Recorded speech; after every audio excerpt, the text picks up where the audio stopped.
अखिलेश के अब उस चुनावी दाव का भी विश्लेषण कर लें जो सेफ माना जा रहा है और कैसे हमने इसका गुणा भाग किया है। मास्टर स्ट्रोक में अब आप समझिए यूपी की चुनावी जंग में कैसे हर रोज नए नए वादों के पिटारे खुल रहे हैं।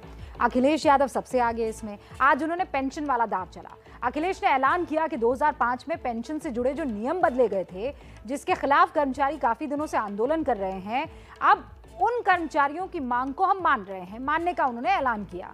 इसे अखिलेश का पेंशन दाव कहा जा रहा है। पहले इस दाव को समझिए, फिर इसका गणित आपको समझाते हैं। 300 यूनिट बिजली घरेलू माफ होगी। 2005 से पूर्व कर्मचारियों को मिलने वाली पुरानी पेंशन व्यवस्था लागू की जाएगी।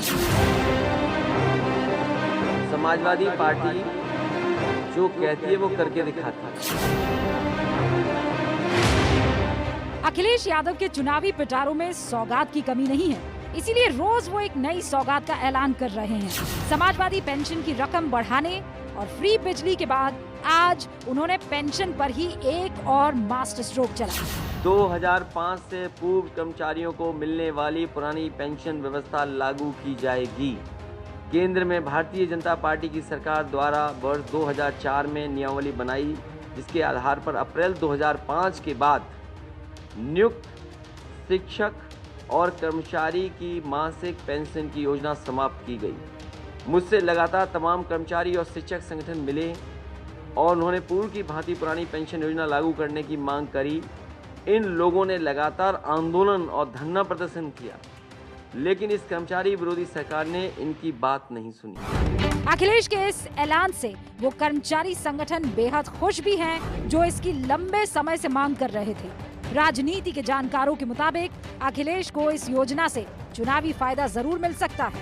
लोकतंत्र में जो फर्स्ट मूवर होता है वही गेनर होता है, और अखिलेश जी ने माननीय मुलायम सिंह जी के फैसले को, अपने पिता के फैसले को पलटने की प्रतिज्ञा ली है, तो भाजपा को भी चाहिए कि बड़े दिल के साथ अटल जी के फैसले को पलट दे। अखिलेश यादव ने अगर 2022 के चुनाव को देख के ये अनाउंसमेंट किया है, तो निश्चित तौर पर मान के चलिए कि उत्तर प्रदेश में भी 12 से 14 लाख के बीच में ऐसे कर्मचारी हैं सरकारी, जो 2005 के बाद सरकारी सेवा में आए हैं। तो उनके परिवारों के जो वोट हैं वो कहीं ना कहीं शेयर होंगे।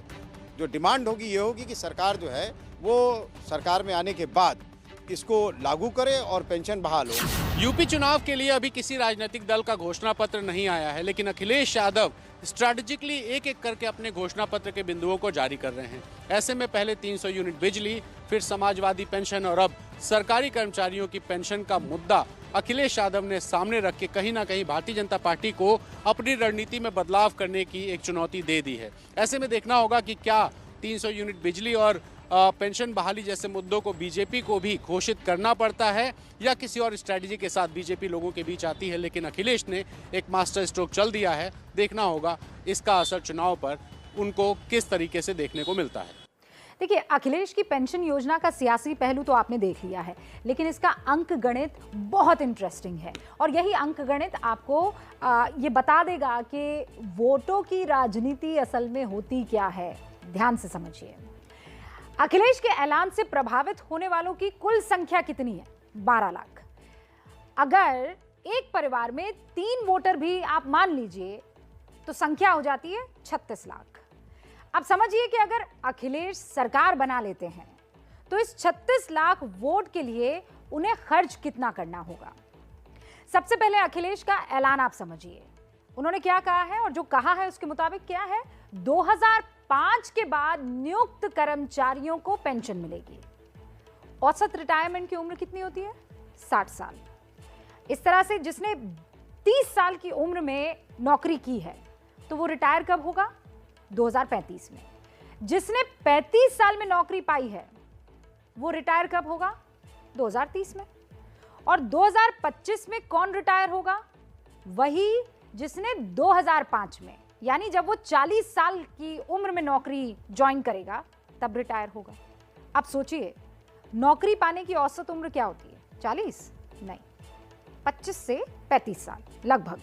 सिर्फ विशेष परिस्थितियों में ही आपको 40 साल में नौकरी मिलती है, जैसे दिव्यांग कैटेगरी है, विशेष आरक्षण वाले, वो 40 साल की उम्र में नौकरी शुरू करते हैं।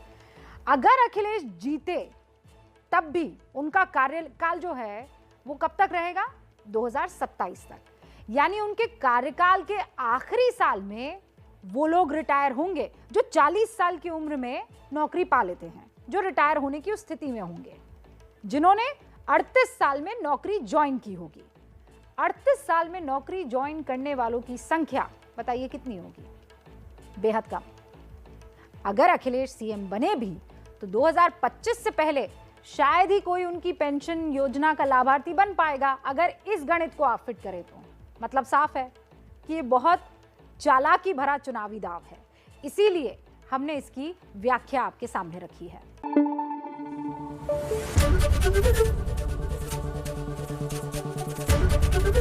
एबीपी न्यूज आपको रखे आगे।